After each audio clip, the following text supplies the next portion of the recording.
Hello and welcome to World Connect, your window to the world, a global picture of our times. And in the next half an hour, we will connect you to the world and bring to you the news that makes absolute sense, the news that matters, and most importantly, the news as it happens. And that makes it different from the similar shows of its ilk. The world community is brainstorming a deal in Paris climate talks to save the planet as countries struggle to deal with the consequences. France and Russia join hands to defeat Islamic State in Syria, while Moscow is at loggerheads with Ankara over shooting down of its fighter jets. But amid tensions and rifts, festivities have already kick-started with Thanksgiving. First up on the show, the focus. It can't get bigger than this. 190 countries, 40,000 delegates and observers converge in one of the biggest gathering of world leaders in Paris to reach a deal to reduce global temperatures. The sweet water is turning bitter. The Doce River, locally known as Rio Doce, is subjected to large-scale devastation. Amid heightening tensions, Russia suspends its visa-free regime for Turkish nationals. Action comes as Moscow retaliates in response to downing of its fighter jet by Turkey. And an awe-inspiring story of 15 Colombian women working towards getting rid of the deadly landmines in Antioquia Mountains.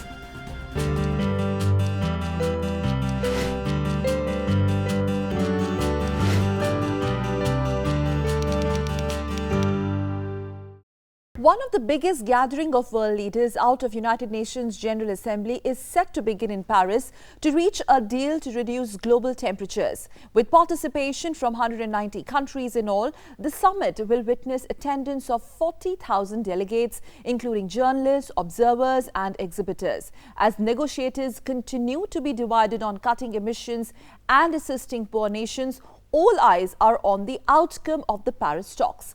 Meanwhile, heavy security arrangements are in place for the summit, which is taking place days after deadly terror attacks in Paris, which claimed 130 lives. World leaders pledging for immediate action, calls that time is running out, international bodies urging nations to wake up and act, and summits over summits. Nothing has really turned out to be effective, at least that's what the data says.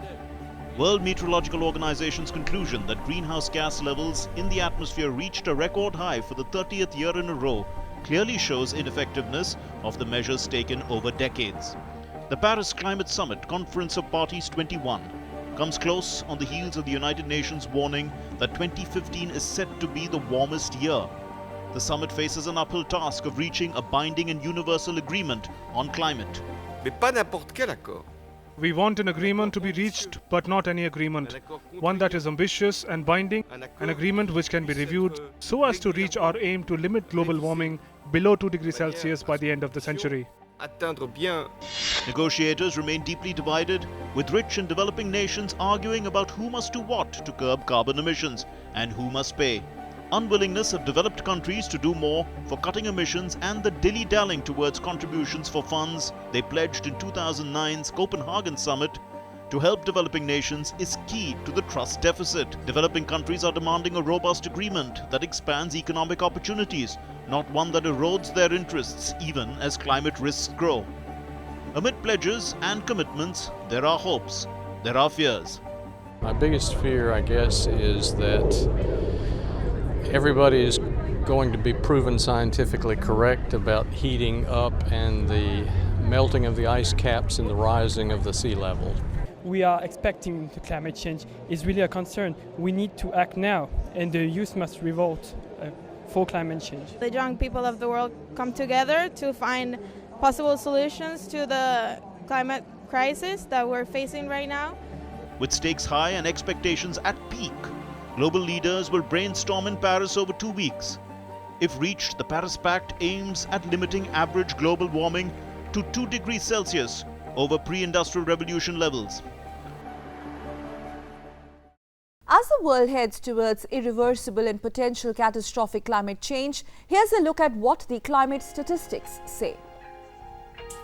Melting glaciers, rising seas, swaths of land submerged, drought, poverty and hunger. The world is heading towards uncharted territory at a frightening speed. 2015 is shaping up to be the warmest year on record, with the global surface temperatures set to breach 1 degree Celsius rise from pre-industrial levels. Climate change has surpassed symbolic thresholds. We have broken a new record once again. Every year we say that time is running out, and this year just adds to this pressure.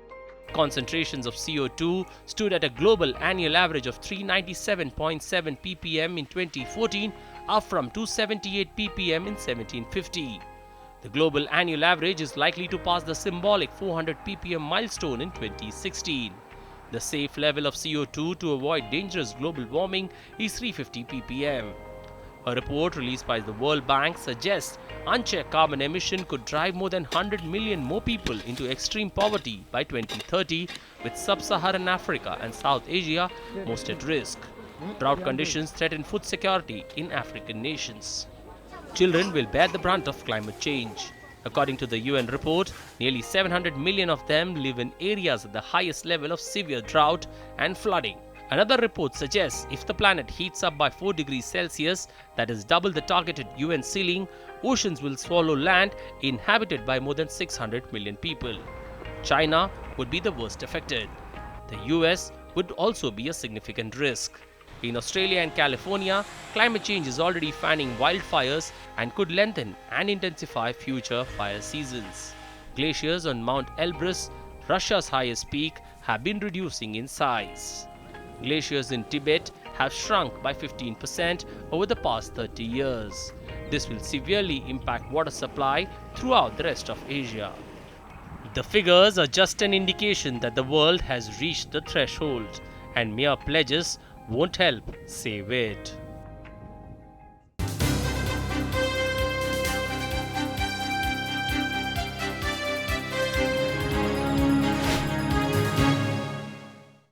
Continuing with global environmental concerns, an environmental crisis has hit Brazil, where toxic mud flow ravaged the Doce River in southeast of the country. Farming and fishing community has already taken a toll. The sweet water is turning bitter. This has become a common saying in southeast Brazil nowadays, where the Doce River, locally known as U-Doce or the Sweet River, is subjected to large-scale devastation. It all started in early November when dam bursts at an iron ore mine led to huge flow of toxic mud over two neighboring states of Minas Gerais and Espírito Santo. The mine is owned by the world's #1 miner, Anglo-Australian BHP Billiton, in partnership with Brazil's Vale. Another Brazilian company, Samarco, manages the mine's dams in a joint venture. Brazil government, terming it an environmental catastrophe, slapped preliminary fines of 250 million reais against the mine. Enraged locals are not satisfied with the measures and are staging protests, saying they will continue their fight. We have to stand up and show our faces, show our dignity, show that we must be respected, show that nothing can pay for a life, not even the huge money controlled by the politicians who sit on the committees. The disaster that resulted in the river literally turning orange and yellow has killed more than 10 people, and some others are missing, with thousands affected. Doce is one of Brazil's most important rivers, and hundreds of thousands depend on it for drinking and irrigation water. The mud has extinguished vast amounts of plant and animal life along a 400-mile stretch. Experts say the mud may contain iron ore and silica and contains deadly heavy metals dangerous for organisms. It could reduce oxygen levels in the water, raise pH, and diminish the fertility of riverbanks and farmland where floodwater passed. Its banks now barren and bed full of silt, the river grew prone to flooding, with heavy rains devastating communities over the years. Fishing communities and farmers along the river have already taken a hit. The disaster is the latest assault on the river. Once lined with thick rainforest and populated by indigenous tribes, the waterway has long suffered because of insatiable demand for the minerals. But as humankind debates climate goals to reduce temperatures, questions pile up. Where is the mad race at the cost of environment heading?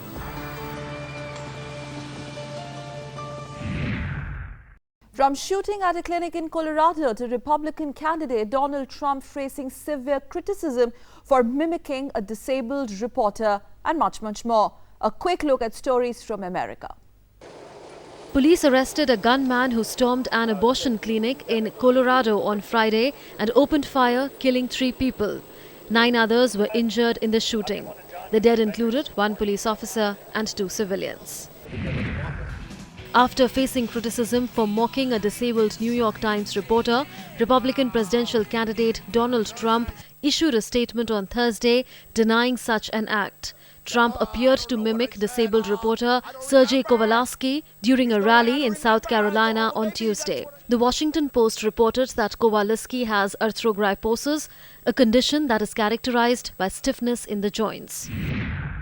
A Florida man who posted a photograph of his wife's body on Facebook was found guilty on Wednesday of second-degree murder. Jurors rejected the argument that Derek Medina acted in self-defense when he shot his wife, Jennifer Alfonso, 8 times in August 2013 at the Miami area residence.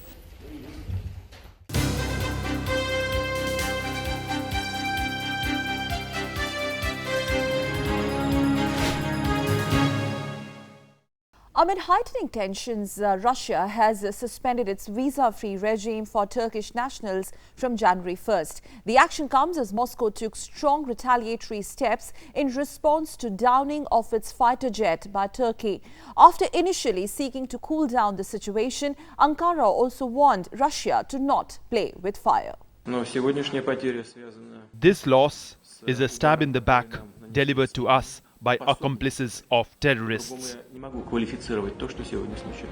Russian President Vladimir Putin had all the reasons to lambast Turkey as he ordered retaliatory actions. Infuriated by downing of its fighter jet by Turkish Air Force, Russia retaliated by cracking down on food and agriculture imports from Ankara. Moscow began tightening controls over food imports from Turkey. It said 15% of the Turkish produce does not meet its standards. Russia is Turkey's second largest trading partner, while Turkey is one of the biggest foreign destinations for Russian tourists. Russia further toughened its stand by asking Turkey to probe oil trade with Islamic State. Huge quantity of oil is being transported through the Syrian border from the regions controlled by the terrorist group. These fuel tankers have been entering Turkey day and night. Turkey, on the other hand, struck a reconciliatory note by saying that had they known the downed plane was a Russian jet, their response would have been different. The claim outrightly rejected by Moscow. Had we known it was a Russian plane, we may have warned it differently. This violation of our airspace could have been thwarted by activating different channels, but such violations should not happen. Earlier, the Russian Defense Ministry had also announced to suspend all cooperation with the Turkish military. This will mean the hotline set up to share information about Russian airstrikes in Syria will also discontinue.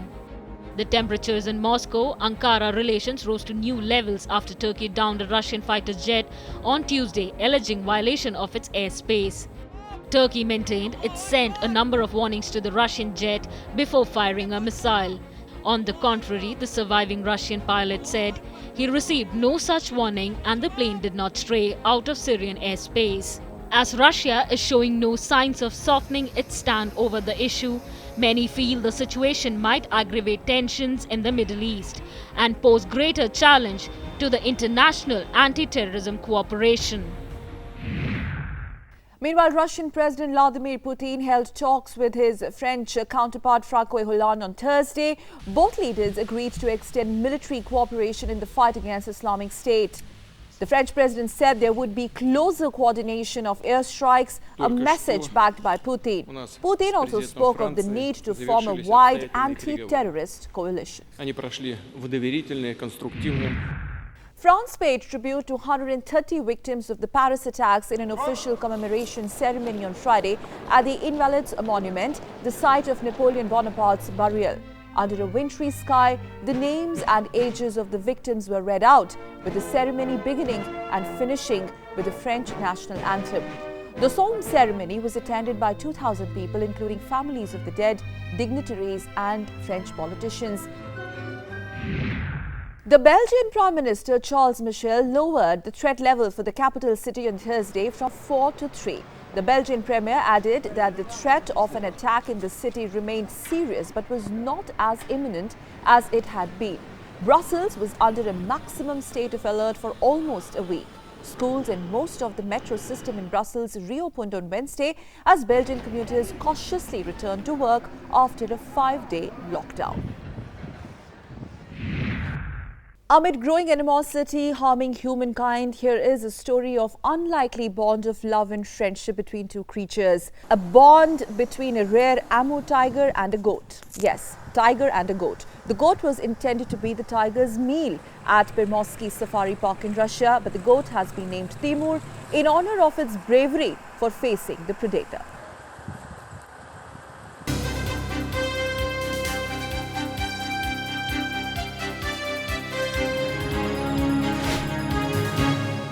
Moving on to the news from Asia, the two Koreas have decided to meet for talks next month. While Volkswagen faces the heat for engine manipulation, in China, Miss Canada denied entry over remarks on human rights.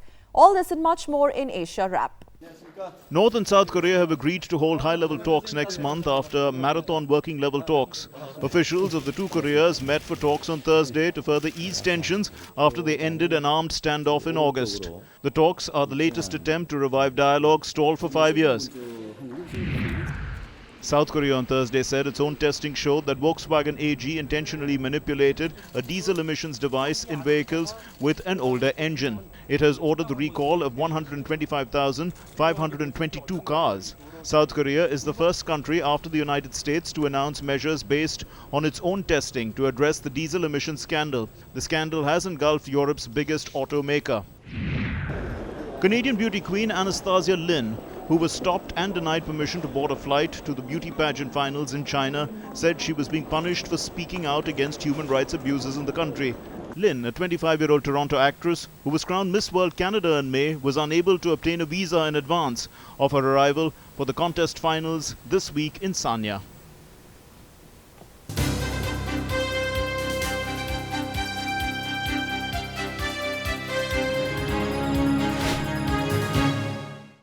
Pope Francis' first visit to Africa.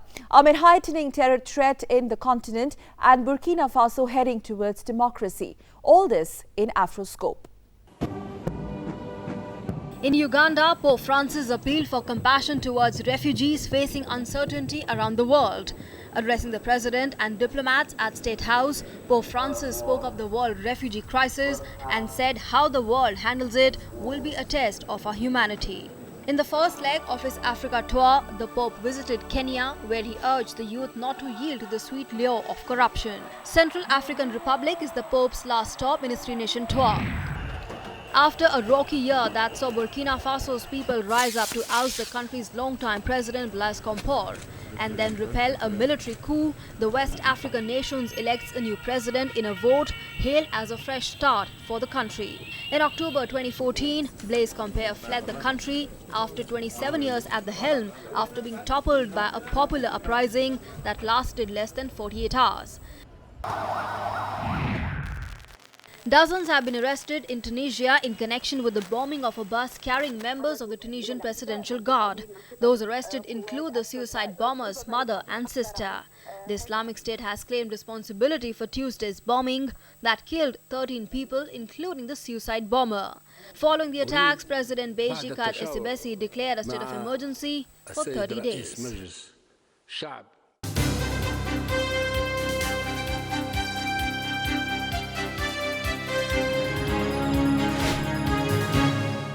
This week was all about Thanksgiving.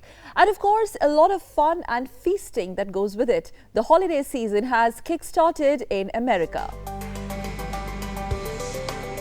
Winter chill and festivities. The holiday season has begun in the United States with Thanksgiving, a day when Americans gather together with family and friends for an afternoon of feasting and football. Thanksgiving Day goes back to the time when Europeans traveled over to start new lives in America. Europeans, known as the Pilgrims, had trouble growing food. The Native Americans taught the Pilgrims how to grow crops, and to thank them for this, the Pilgrims invited them to a big feast. There are only 2 contemporary accounts of the celebrations in 1621, and the turkey, a Thanksgiving staple, was never on the menu. Abraham Lincoln, in 1863, at the height of the Civil War, supported legislation which established a national holiday of Thanksgiving on the last Thursday of November. Every year, the President of the United States pardons 1 turkey. In a time-honored tradition, President Barack Obama on Wednesday pardoned the national Thanksgiving turkey nicknamed Totus, the turkey of the United States. Another Thanksgiving tradition is the Macy's Parade in New York City. Charities across the United States also organize dinners to feed the needy on Thanksgiving. Joining the people on the ground in the celebrations were NASA astronauts from space. The astronauts feasted over a meal of freeze-dried turkey at the International Space Station. Happy Thanksgiving, everybody.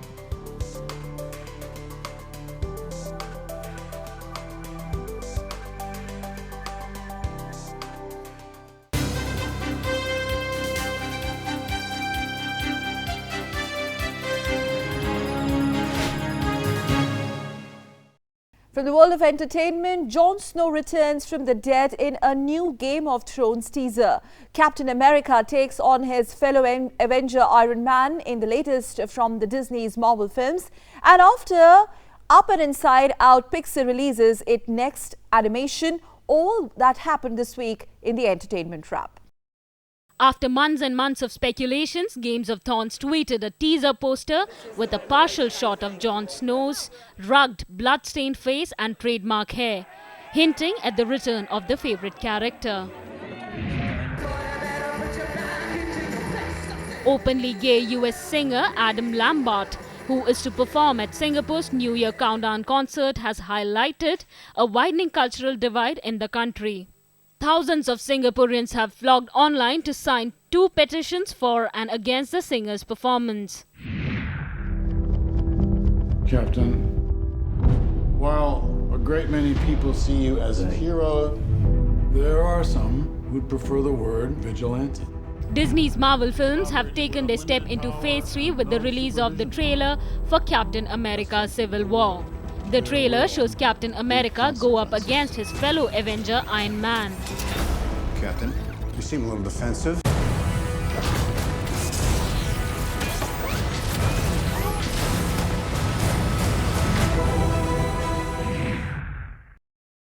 Pixar Animation Studios is back with its next animation film, The Good Dinosaur.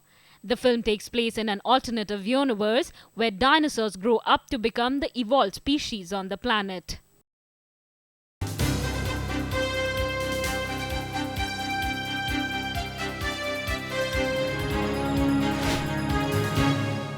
Well, work takes on a non-traditional meaning for 15 Colombian women who are working tirelessly towards getting rid of the deadly landmines in Antioquia mountains. Here's their awe-inspiring story.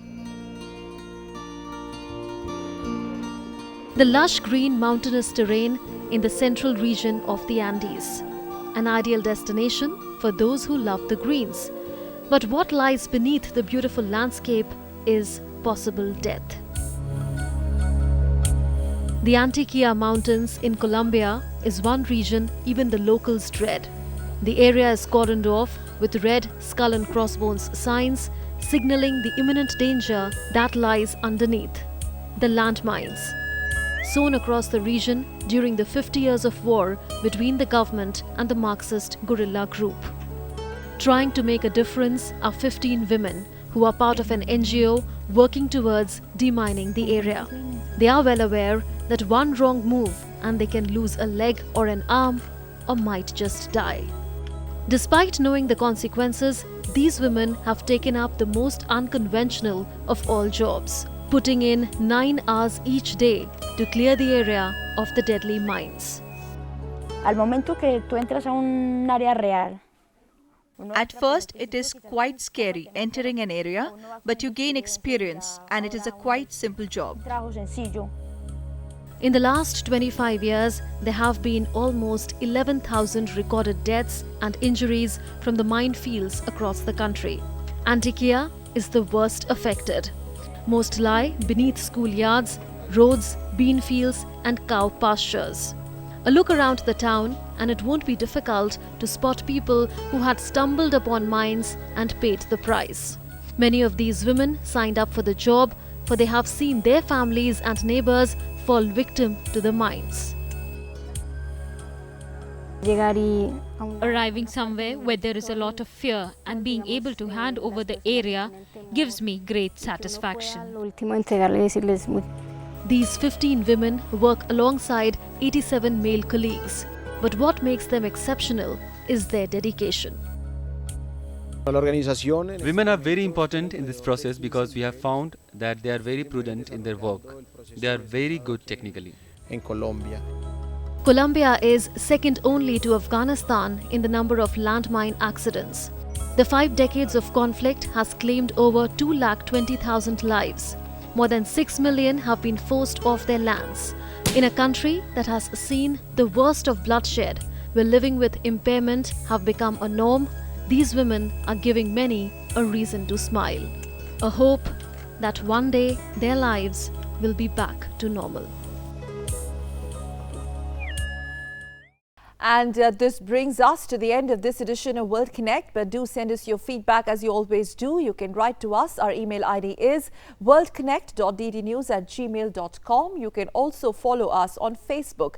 Connect with us by clicking on the link which is right there on your TV screens. But before we wind up, we leave you with the glimpses of one of the most extreme races in the world.